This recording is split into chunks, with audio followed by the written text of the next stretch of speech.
Naye akajibu akasema, imeandikwa mtu hataishi kwa mkate tu, ila kwa kila neno litokalo katika kinywa cha Mungu. Neno la Mungu. Biblia inasema hapo mwanzo kulikuwa kwa neno, na neno lilikuwa kwa Mungu, na neno, haleluya, alikuwa ni Mungu.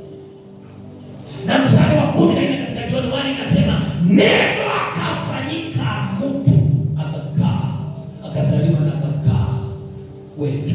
Yohana anasema na tukauona utukufu kama utukufu wa mwana pekee atokaye kwa Mungu katika sisi. Yohana anaandika akijivunia, maana kwa ajili mimi nimeokolewa, kwa ajili mimi ni mwana, kwa ajili mimi nimebarikiwa.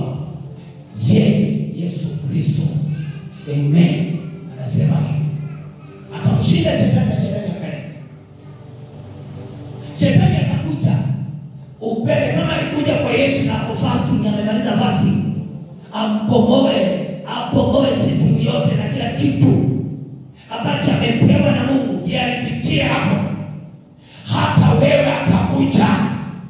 Na atakuja sana maishani mwako, na wakati una ndoto za mambo makubwa, una maono ya mambo makubwa, una mambo mengi unayaombea kwa sababu ya ndoa, kwa sababu ya watoto, kwa sababu ya mume mke, na kwa sababu ya ukoo umeolewa, na kwa sababu ya nyumba hiyo, na kwa sababu ya familia hiyo, shetani atakuja